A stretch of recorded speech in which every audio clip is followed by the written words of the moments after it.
हमारे चैनल को सब्सक्राइब करने के लिए सब्सक्राइब के इस बटन को ऐसे दबाएं, फिर नोटिफिकेशन पाने के लिए इस बेल आइकन को ऐसे प्रेस करें और नोटिफिकेशन को ऑन कर लें।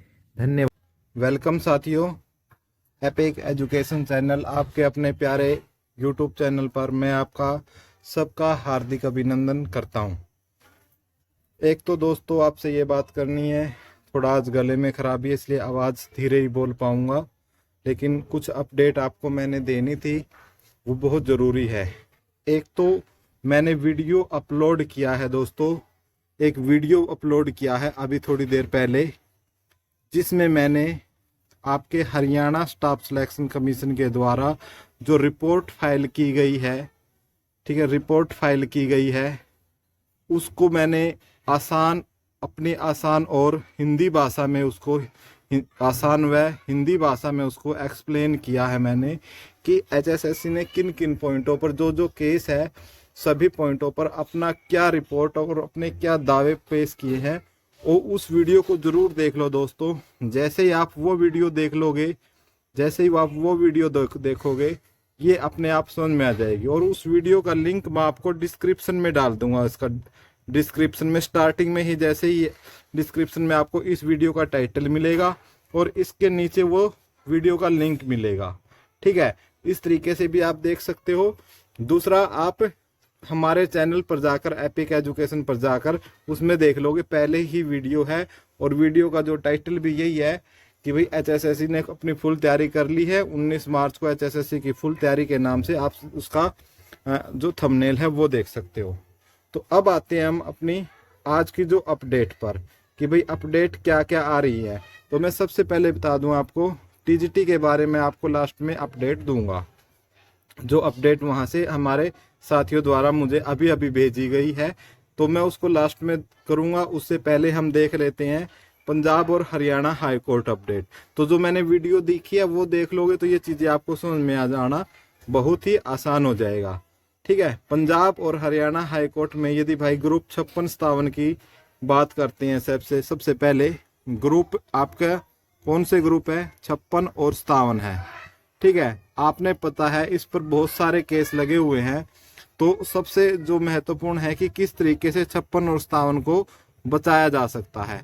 इसमें भी जो एचएसएससी ने दोस्तों अपनी रिपोर्ट फाइल में लिखा है, और उन्होंने इसमें रिपोर्ट फाइल करते हुए लिखा है, जैसे 41 क्वेश्चन रिपीट का जो मामला था उस पर एचएसएससी क्या लिखती है, उस पर एचएसएससी ने कोर्ट को लिखा है कि हमारी इसमें कोई गलती नहीं है, ये गलती है एजेंसी की, कि भाई हमने तो ठेका दे रखा था एजेंसी का कि भाई ये एग्जाम लेने हैं, और हमने एक पूरा सिलेबस बनाकर हरियाणा स्टाफ सिलेक्शन कमीशन ने एजेंसी को भेज दिया था, और एजेंसी को बोला गया था कि आपको इसमें से ही जो क्वेश्चन पेपर सेट करने हैं। तो एजेंसी ने फिर क्या है, अपनी गलती मांगी है, ठीक है। हरियाणा स्टाफ सिलेक्शन कमीशन ने किसी अपने पर्टिकुलर को, क्योंकि ये भी तो केस है ना इस पर कि जो 41 क्वेश्चन रिपीट हुए हैं, इसमें जो एचएसएससी है अपने चहेतों को क्या देना चाहती है, फायदा। तो इस बात पर भी क्या है, आगे एचएसएससी ने लिखते हुए ये बोला है कि भाई यदि फायदा देना चाहती है तो ये एजेंसी अपने किसी को फायदा देना चाहती होगी, ठीक है। इसके लिए यानी इन्होंने क्या है, अपने ऊपर से पूरी जिम्मेवारी हटाकर पूरा का पूरा मामला किस पर थोप दिया है, ठीक है, ये थोप दिया है एजेंसी के ऊपर। और एजेंसी ने अपनी गलती मांगी है, और एजेंसी ने बोला कि भाई हम आगे से अपना ऐसा सॉफ्टवेयर डेवलप कर रहे हैं कि क्वेश्चन रिपीट वाला मामला आगे ना हो, ठीक है। तो ये जो अपडेट आ रही है 41 क्वेश्चन 56-57 पर, ठीक है। तो अब जो कल हो सकता है 56-57 पर, जो एचएसएससी है जो बहस कर सकती है 56-57 को बचाने के लिए, वो तो ये एक तो ये जाएगी कि हम 41 जो क्वेश्चन है इनका लाभ है सभी को दे दे, हम सभी को दे दे भाई 41 क्वेश्चन सबके सही मान लिए जाए। या ऐसा हो सकता है 41 जो क्वेश्चन है आपके ये हटाकर क्या है, मेरिट बना दी जाए, ठीक है, मेरिट बना दी जाए। तो ये हो सकता है दूसरा। अब जो 56-57 के ऊपर एक अन्य जो मामला है दोस्तों, वो है कि आपने पता होगा कि एक सिंगल बैच ने अपना क्या ऑर्डर दिया था, ये ऑर्डर दिया था कि फिजिकल वेरिफिकेशन नहीं हुई है। किनकी? 5 अंकों की, जो सोशियो इकोनॉमिक्स के 5 अंक है, सोशियो इकोनॉमिक्स के जो 5 अंक है उनकी फिजिकल वेरिफिकेशन नहीं है। इसलिए ग्रुप 56 और 57 पर क्या लगा दी थी? एग्जाम पर रोक लगा दी थी। लेकिन HSSC ने क्या किया था? रातों रात कोर्ट खुलवाकर वो 5 अंकों के मामले पर डबल बैच बिठाकर उससे क्या है, एग्जाम लेने की अनुमति मांग ली थी। और उसका भी इन्होंने पूरा डिटेल डाला हुआ है। और उस डिटेल में यदि मैं बताऊं, इसके 5 अंकों की डिटेल पर, 5 अंकों की वेरिफिकेशन पर, 5 अंकों की वेरिफिकेशन पर HSSC ने क्या कहा है? 5 अंकों की वेरिफिकेशन पर HSSC ने कहा है दोस्तों कि हमने 5 अंकों की वेरिफिकेशन के लिए जब फॉर्म फिल करवाए थे तो बच्चे से क्या ली थी? हमने ये परमिशन ली थी कि भाई आपको ये 5 नंबर चाहिए या नहीं चाहिए, जिसको एक्नॉलेजमेंट या कुछ ऐसा बोलते हैं, लिखा है उन्होंने शब्द, ठीक है। उसके बाद भी बोला भाई यदि किसी बच्चे ने गलत ले लिए तो हमने कम से कम 5-6 बार उसको विदड्रॉ के और क्लेम करने के ऑप्शन हमने बच्चों को दिया। यानी और क्लेम के साथ एक शब्द उन्होंने फॉरगो शब्द यूज किया, यानी यदि आपने ले रखे हैं तो उनके साथ आप चलते रहो, ठीक है। विदड्रा करने तो आप विदड्रा कर लो, ये ऐसा उन्होंने बताया है। और उसमें से उसने बताया है कि लगभग आपके 47,587 कुछ बच्चों ने क्या है, छोड़े भी हैं। यदि आपको पूरी एक्यूरेट देखना है तो जो वीडियो मैंने अपलोड कर रखी है इससे पहले वो वाली वीडियो देख लो, ठीक है। आपको सारा डाटा क्लियर हो जाएगा इसका, ठीक है। और जो क्लेम की भी उन्होंने बताया है कि कुल 2.25 लाख के आसपास बच्चों ने क्या है, क्लेम भी किए हैं, फॉरगो भी किए हैं 5 अंकों के साथ। जिसका नतीजा आपने ग्रुप डी रिजल्ट में देखा कि ग्रुप डी रिजल्ट में आपने क्या देखा कि भाई ग्रुप डी का जो रिजल्ट आया उसमें आपने देखा कि 95 में से जनरल की कट ऑफ कितनी है, 77 है। और 100 में से जनरल की कट ऑफ कितनी है, 82 है। यानी देखो ये 5 अंक का गैप, ये जो गैप है वो कितने का है, +5 का है। और वो +5 को किसकी वजह से? आपके जो सोशियो इकोनॉमिक्स के 5 अंक दिए जा रहे हैं उसकी वजह से। इससे क्या है भाई, जो बच्चा जनरल में भी है, ठीक है, और जो पढ़ने वाला भी है, मेहनती भी है, वो कहीं ना कहीं इन 5 अंकों की वजह से पीछे हो रहा है फिलहाल। लेकिन ये जो मामला है पूरा का पूरा, जो 5 अंक का मामला है, 5 अंक का जो सोशियो इकोनॉमिक्स के हैं, सोशियो इकोनॉमिक्स के यानी सामाजिक आर्थिक आधार पर, ठीक है। किस आधार पर? सामाजिक आर्थिक आधार पर। सामाजिक आर्थिक आधार कैसे? सामाजिक आर्थिक आधार ये है भाई, इसके तहत आती है 2 बातें, ठीक है। 2 बातें कौन? सुन लीजिए।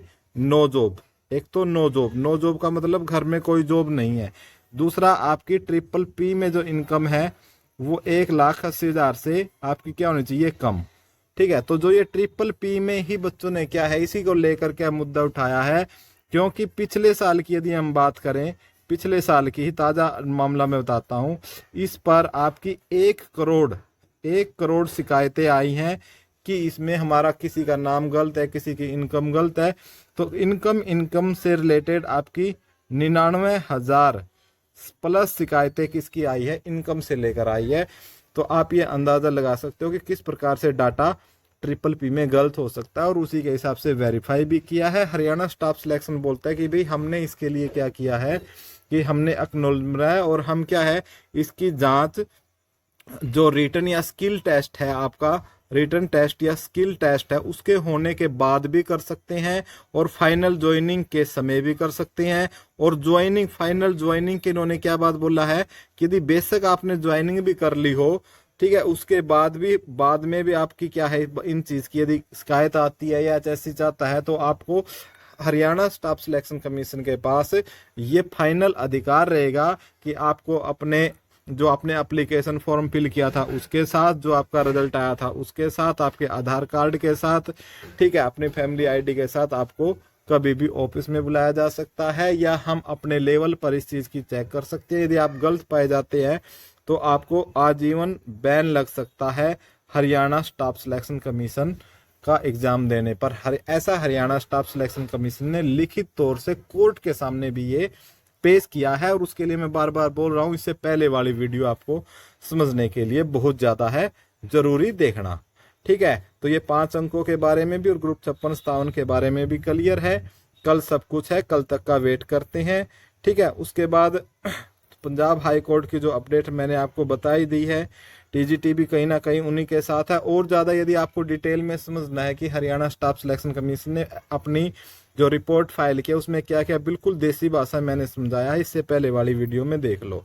ठीक है। अब जो हमारी सबसे मेन आ जाते हैं टीजीटी में, तो टीजीटी में क्या है हम देखेंगे आज का घटनाक्रम। टीजीटी में क्या हुआ, आज का घटनाक्रम, आज का घटनाक्रम देखेंगे दोस्तों। इसके लिए आपको वीडियो पर बने रहना है। आज का घटनाक्रम क्या हुआ भाई, आज बच्चों ने जो कमेटी बनाई थी अपनी, ठीक है, जो भी टीम या कमेटी या जो टीम है जो बनाई थी, ठीक है, वो टीम क्या है भाई, आज सबसे पहले खुल्लर जी के ऑफिस में जाती है, खुल्लर जी के ऑफिस में जाती है। ठीक है, खुल्लर जी, खुल्लर कौन, राजेश खुल्लर जी, ठीक है, पूरा ही नाम लिख देता हूँ, माननीय राजेश खुल्लर जी के ऑफिस में जाती है। और ये राजेश खुल्लर जी ऐसे अधिकारी हैं, बहुत ही अच्छे स्वभाव के हैं, और ये टीम को खुश कर कर भेजते हैं, टीम को खुश कर कर और सारी बातों पर हामी भरकर भेजते हैं। और ये खुल्लर जी क्या है, यहीं सर इनकी बात, जो ये टीम गई थी बच्चों की टीजीटी की, इनकी बातें विनय कुमार से भी करवाते हैं, जो कि चीफ सेक्रेटरी है किसके, आपके हरियाणा स्टाफ सिलेक्शन कमीशन के। ठीक है। उसके बाद जो बच्चे हैं, यही जो टीम है दोस्तों, ये टीम किसके पास जाती है, विनय कुमार के पास जाती है, हरियाणा स्टाफ सिलेक्शन ऑफिस में पहुंचती है।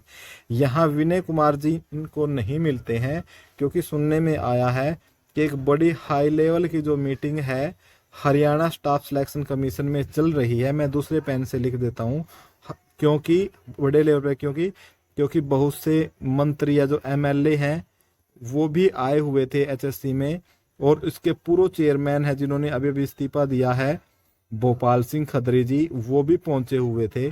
ठीक है। और ऐसे में भी सुनने में आ रहा है कि सीएम साहब भी वहां गए थे, लेकिन पूरी जानकारी मेरी नहीं है, पूरी मैं अपडेट श्योरिटी नहीं हूं, तो इस बात पे मैं आपसे माफी मांगता हूं इस चीज के लिए। ठीक है। इसलिए विनय कुमार जी क्या थे, इस चक्कर में विनय कुमार जी शेड्यूल में, उनका शेड्यूल था जो काफी व्यस्त था। ठीक है, व्यस्त था, तो उनसे फोन से कांटेक्ट करने की भी कोशिश की गई, लेकिन वो बिजी होने के चक्कर में नहीं आए। तो जो फिर विनय कुमार जी के जो ऑफिस में कर्मचारी थे, जो इनके पीए थे, इनसे पीए से बात की गई, और पीए ने बोला कि भाई हमने आपका जो लिखित में है, आपकी प्रोसेस को आगे बढ़ाने के लिए हमने एजी साहब को लिखित तौर पर भेज दिया है, जैसे वहां से जवाब आएगा आपका रिजल्ट डिक्लेयर कर दिया जाएगा। तो ऐसी बात कर कर यहाँ से फिर बच्चों को ठुका दिया गया, गोली दे दी गई। फिर यही टीम कहाँ पहुंचती है भाई, एजी सर के ऑफिस में पहुंचती है, एजी सर के ऑफिस में। ठीक है। और जब एजी सर के ऑफिस में जाते हैं, तो यहाँ से बकायदा इनको एजी साहब से जो है वो बात होती है, और एजी साहब स्पष्ट क्लियर कर देते हैं कि हमारे पास हरियाणा स्टाफ सिलेक्शन कमीशन की तरफ से ऐसा कुछ भी लिखित तौर पर नहीं आया है।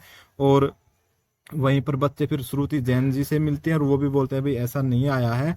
तो फिर बच्चों ने उनसे पूछा कि सर हमारा कल केस है, प्लीज हमारे लिए कुछ करो। तो इसमें फिर एजी साहब ने बड़ी ही मतलब स्माइल देते हुए बोला कि आप चिंता मत करिए, कल के लिए मैं अवेलेबल हूँ, मेरा स्वास्थ्य ठीक है, और मैंने पूरे पावर डोज इंजेक्शन ले लिए हैं, लेकिन हो सके तो कल रात को यदि वो उन्होंने मुझे एलर्जी नहीं की, तो मैं आपका कल केस हाई कोर्ट के अंदर, पंजाब और हरियाणा हाई कोर्ट के अंदर मैं आपका केस लड़ूंगा।